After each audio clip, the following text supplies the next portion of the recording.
ஒட்டுமொத்தமான ஒரு கலந்துரையாடல் நடைபெற்றது.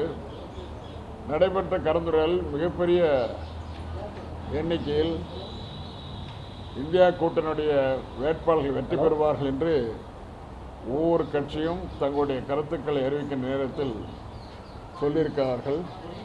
அந்த அடிப்படையில் பார்த்தால் மிகப்பெரிய வெற்றி இந்தியா கூட்டணிக்கு காத்திருக்கிறது என்பது மட்டும் தெளிவாக தெரிகிறது. அதே நேரத்தில் 10 ஆண்டுகளாக ஆட்சிக்கட்டில் இருந்த பிஜேபி பழிதோல்வி அடையும் என்கின்ற நல்ல முடிவும் தெரிகிறது. ஆகவே இது குறித்து பேசப்பட்ட கலந்துரையாடல் நிகழ்ச்சியில் முடிவாக 4ஆம் தேதிக்கு முன்னால் தலைமை தேர்தல் அலுவலர் அவர்களை சந்திக்கின்ற நேரத்தில் அந்தந்த தேர்தல் அதிகாரிகள், குறிப்பாக எண்ணிக்கை நடைபெறுகின்ற இடத்தில் இருக்கின்ற அதிகாரிகள் எப்படி நடந்து கொள்ள வேண்டும் என்பது பற்றியும், அதில் கட்சிகளுடைய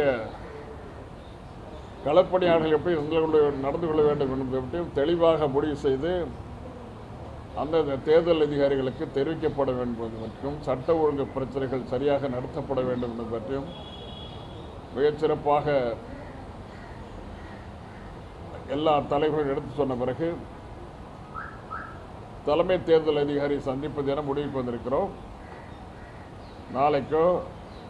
நாளைக்கு நிச்சயமாக அந்த தலைமை தேர்தல் அதிகாரியோடு சந்திக்கின்ற நிலை ஏற்படும். அதற்காக எந்த நேரத்தில் வரலாம் என்பது குறித்து பேசப்பட தேர்தல் ஆணையர் தேதி கொடுத்தால் அந்த நேரத்தில் நாங்கள் போய் சந்திக்க இருக்கிறோம். 4ஆம் தேதி அல்லது 5ஆம் தேதி 4ஆம் தேதி இரவிற்குள் அல்லது 5ஆம் தேதி அதிகாலைக்குள் எல்லா தலைவர்களும் டெல்லியில் இருக்க வேண்டும் என்பது பற்றி மிக தெளிவுபட எல்லா தலைவர்களும் அழைப்பது என்று முடிவு செய்யப்பட்டது. ஆகவே தேர்தலில் வெற்றி பெற்ற நண்பர்கள், பாராளுமன்ற உறுப்பினர்கள் எத்தனை பேர் என்பது குறித்து அந்தந்த தலைவர்கள் தங்களுடைய கடிதத்தில் எழுதி குடியரசுத் தலைவருக்கு எழுதி கொடுப்பது பற்றியும், அந்த தலைவரை தேர்ந்தெடுப்பது குறித்தும் அந்த நேரத்தில் எண்ணிக்கைக்கு தகுந்தாற்போல் தேர்ந்தெடுத்துக் கொள்ளலாம் என்று முடிவு செய்யப்பட்டிருக்கிறது. ஆகவே பெரும்பான்மை வெற்றி பெற இருக்கின்ற இந்தியா கூட்டணி என்பது நிச்சயமாக ஆட்சி அமைக்கும் என்கிற முடிவுக்கு நாங்கள் வந்திருக்கிறோம். பிரதமர் யார் என்பது குறித்து தான் 4ஆம் தேதி இரவு அல்லது 5ஆம் தேதி காலைக்குள்ள முடிவு செய்யப்படும்.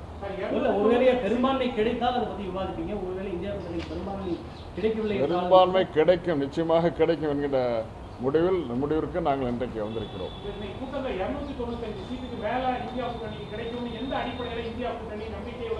எல்லாம் மக்களுடைய கணிப்பு.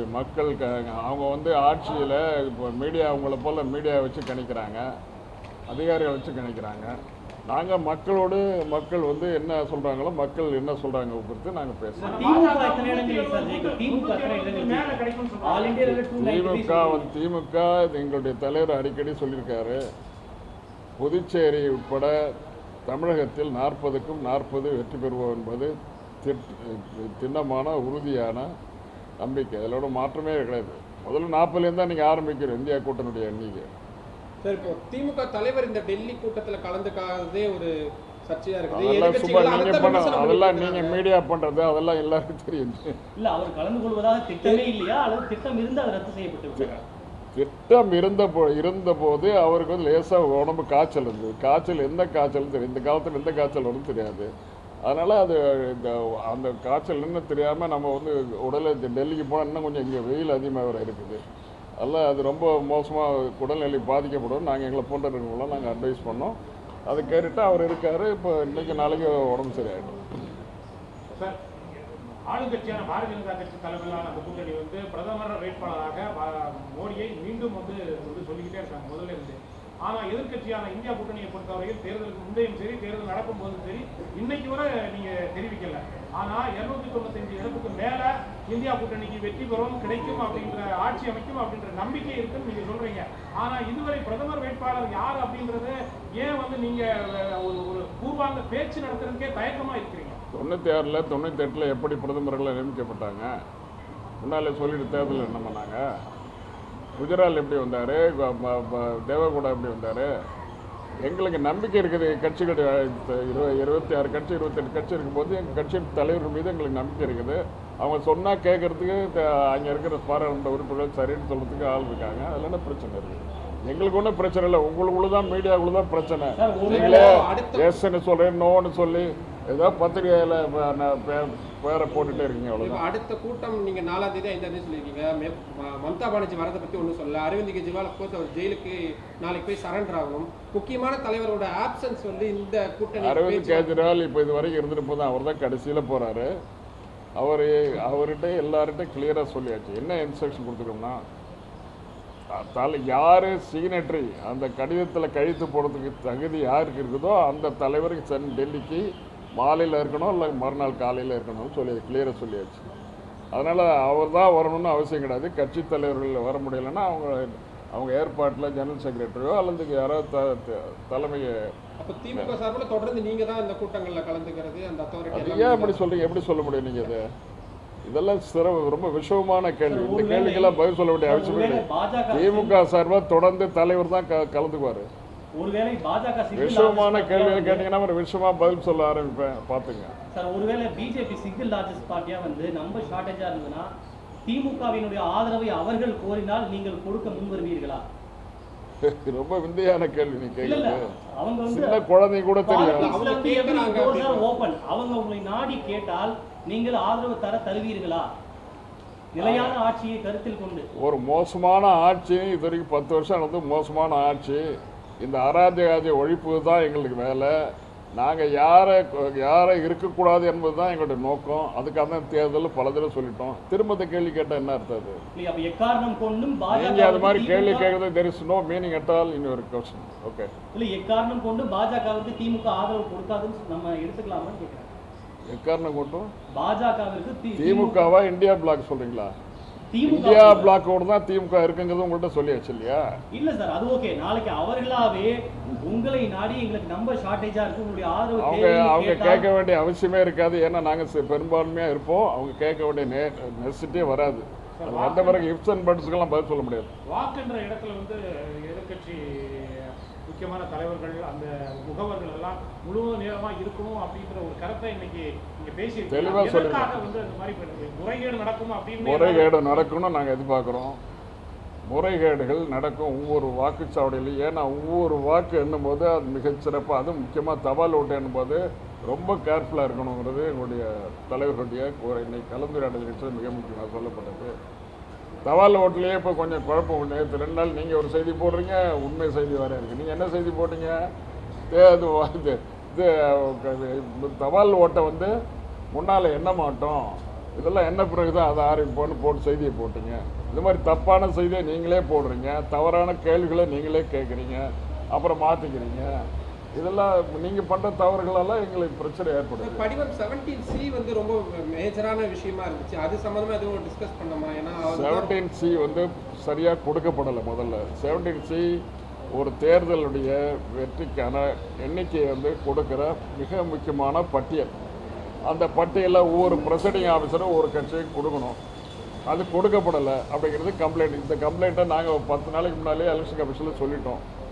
அவங்க எல்லாம் போட்டிருக்குது, செஞ்சுருக்குது. எல்லாம் இப்போ இதில் வெப்சைட்டில் பாருங்க. வெப்சைட்டை பார்க்குற சாதாரண தொழிலாளியோ விவசாயம் பார்க்குறவனோ எலெக்ஷனில் படிக்காத தோழர் ஒருத்தர் எலெக்ஷன் நிற்கிறாரு, அவர் பார்க்க முடியுமா? இதெல்லாம் தேவையில்லாத வேலையை அவங்களே எங்களுக்கு கொடுக்குறாங்க தெரியாதவங்களுக்கு. அப்போது படித்தவங்க மட்டும்தான் தேர்தல் நிற்கணுமா? இதெல்லாம் மோசமான நடவடிக்கைகள். இந்த நடவடிக்கையிலேருந்து நீங்கள் உங்களை மாற்றிக்கணும். நீங்கள் சரியாக நடக்கணுங்கிறது தான் அப்பப்போ நாங்கள் போய் பார்க்குறோம். இந்தியா கூட்டணி கிடைக்கும்ன்ற எதிர்பார்ப்புல இந்தியா கூட்டணி இருக்கிற சூழ்நிலையில் ஏற்கனவே தென் மாநிலங்களை பொறுத்தவரையில் பாரதிய ஜனதா கட்சி ஒண்ணுமே இல்லை அப்படின்றத வெளிப்படையாகவே தெரிகிறது. ஸோ தொடர்ந்து வட மாநிலங்களிலும் பாரதிய ஜனதா கட்சி சரிவை நோக்கி சென்று கொண்டிருக்கிறது அப்படின்ற இதுல வந்து இந்தியா கூட்டணி பார்க்கிறதா இல்லை? நீங்கள் எதிர்பாராத ரிசல்ட்டை நீங்கள் பார்க்க போறீங்க.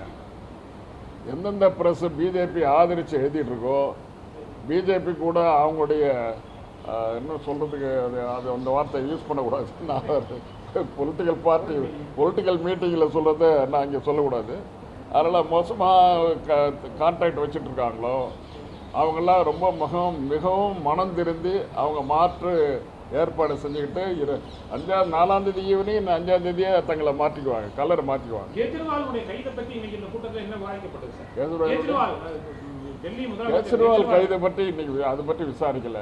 அதை பற்றி நாங்கள் பேசலை. ஏன்னு கேட்டிங்கன்னா அதை பற்றி இப்போ நாங்கள் பேசப்பட்டது பலது அல்லது ஸ்டாண்ட்ஸ் ஈவன் நவ் அதை பற்றி புதுசாக பேச வேண்டியதில்லை. ஆனால் என்ன பேசப்பட்டதுன்னா இந்த தேர்தல் முடிவுகளை பற்றி முழுவதுமாக பேசி அலசி ஆராய்ந்து ஒட்டுமொத்தமாக ஒரு முடிவுக்கு வந்துட்டோம். இந்த இன்னும் 2 நாளில் என்ன முடிவு எடுக்கணுங்கிறத பேசணும். இன்னும் 6 மாதத்தில் 1 மாதத்தில் 2 மாதத்தில் தேர்தலில் அவருடைய கைது பற்றியோ பிரச்சனைகள் பற்றி இப்போ நாங்கள் தான் வந்தோடனே ரிலீஸ் பண்ண போகிறோம். அதில் என்ன இருக்குது? திமுக சார்பாக தலைவருடைய கருத்துக்கள் அது அறிக்கையாக அவருடைய அறிக்கையை படிச்சுட்டோம் சார். இப்போ இன்கேஸ் வந்து அது உங்கள்கிட்ட கொடுத்துருக்கேன். எல்லா ப்ரெடிக்ஷனும் வந்து இந்தியா கூட்டணி ஜெயிக்கும், ஆனால் காங்கிரஸ் வந்து தனித்த ஆட்சி அமைக்கக்கூடிய அளவுக்கு அது பெரும்பான்மை கிடைக்காதுன்னு சொல்றாங்க. அப்படி இதுக்கு தேர்தலுக்கு முந்தைய கூட்டணி இது முன்னாலேயே இந்த தேர்தலுக்கு முன்னாலேயே இந்த அணிகள்லாம் ஒன்றா சேர்ந்து ஒரு கூட்டமைப்பாக இயங்கிட்டு இருக்குது. காங்கிரஸ் தனியாக மெஜாரிட்டி இருக்க வேண்டிய அவசியம். இந்த கூட்டணிக்கு மெஜாரிட்டி இருந்தால் போதும். முர்மு ஹேஸ் டு அக்செப்ட் அவர் letter and she has to call us. அவங்க நியாயமாக செயல்படுவாங்கன்னு நீங்கள் நம்புறீங்களா? பிரசிடென்ட்னா நியாயமாக நியாயத்தினுடைய உச்சம் தான் பிரசிடென்ட். நாங்கள் எப்படி முடியாதுன்னு சொல்ல முடியும்? இப்போ முடியாதுன்னு சொல்லி நாளைக்கு தகராறு பண்ண சொல்கிறீங்களா? இப்போ முடியாதுன்னு சொல்லிட்டு நாங்கள் லெட்டர் கொடுத்தா உடனே ரிஜெக்ட் பண்ண சொல்கிறீங்களா? அவங்கள கேட்குற கேள்வியெல்லாம் விஷயமா இருக்குதா? அப்புறம் சொல்லுங்க. 295 சீட்டு மேல கிடைக்குதுன்னு அது யாரால கிடைக்குது சார்? ராகுல் காந்தியாலயா அல்லது எதிர்க்கட்சிகளுடைய செயல்பாடு காரணமாக அல்லது பாஜகவினுடைய காரணமாக கிடைக்குது இந்தியா கூட்டணிக்கு நினைக்கிறீங்க? பிஜேபியினுடைய மிஸ்மேனேஜ்மெண்ட்டு, அந்த கட்சியினுடைய மோசமான நடவடிக்கை, 10 ஆண்டுகளான மோசமான நடவடிக்கைகள், ஊழல்கள், கட்சி மக்களை வந்து புறந்தள்ளிவிட்டு ஒரு 10 பணக்காரர்களை முன்னுக்கு கொண்டு வரதுக்காக 10 பணக்காரர்களுக்கு மட்டுமே வாழ்ந்த ஆட்சி, நடத்தப்பட்ட ஆட்சி முறை, இதெல்லாம் டோட்டலாக எதிர்க்கிறது. ஒட்டுமொத்தமாக இப்போ ஒரு பெரிய புயல் அலை, ஒரு சுனாமியே வீசுதுங்கிறத 4ஆம் தேதிக்கு நீங்கள் நிச்சயமாக பார்க்கலாம். மத்தியானத்து மேலே உங்களுக்கு தெரிஞ்சிடும். என்ன நீங்கள் எல்லாம் அப்புறம் அவசரப்பட்டு ஆளுக்கால் முன்னுக்கு போட்டு இந்தியா அலைன்ஸ் போட போகிறீங்க. அதை நாங்கள் பார்க்க தான் போகிறோம். நான் கவுண்டிங் செட்டில் இருப்பேன். எங்களுடைய ரிசல்ட்டு 12 மணி 1 மணி தான் வரும். ஆனால் நீங்கள் வெளியில் எடுத்துக்கிட்டு வெற்றி இன்றே உறுதி செய்யப்பட்டு விட்டதுன்னு சொல்லலாம். ஆல்மோஸ்ட் செகண்ட் முடிவு பண்ணியாச்சு. அதோட செகண்ட் பண்ணிருந்தேன். உங்களுக்கு ஏன் தெரியாமல் இருக்குது? மீடியா நடத்துகிறவங்களுக்கு எனக்கு அதனால் உங்களுடைய வன்மங்கிறது அங்கேயே இருக்குது. அந்த கொடுக்கல விஷம் அப்படியே இருக்குது. இல்லை, அது கொடுக்கல விஷம் இருக்கிறதுனால எங்களை ஏற்றுக்கவே மாட்டேங்கிறீங்க. அப்போ இன்னும் இருக்குதா அப்படி இருக்குமா, போகுமா, வருமானா? அந்த விஷம் கொடுக்கலே இருக்குது. இல்லை சார், அவங்க இப்போ இன்னைக்கு காங்கிரஸே வந்து இந்த எக்ஸிட் போல் டிபேட்டில் நாங்கள் பார்ட்டிசிபேட் பண்ண போகிறதுன்னு சொல்லியிருந்தாங்க. அப்புறம் அந்த டெசிஷனை நாங்கள் பார்ட்டிசிபேட் பண்ண, அது ஒன் மேன் ஷோ சார். அவங்க எடுத்த முடிவு, அது இந்தியா கூட்டணி சேர்ந்து முடிவு எடுக்கும்போது வேறு மாதிரி எடுத்தது, அவ்வளோதான். அது அந்த கட்சி எடுத்த முடிவு. திமுக தனியாக எடுத்தால் அது இந்தியா கூட்டணி முடிவா? இல்லை. அப்புறம் காங்கிரஸ் தனியாக எடுத்தால் இந்தியா கூட்டணி முடிவா? எல்லாரும் சேர்ந்து சொல்லும் பொழுது சரி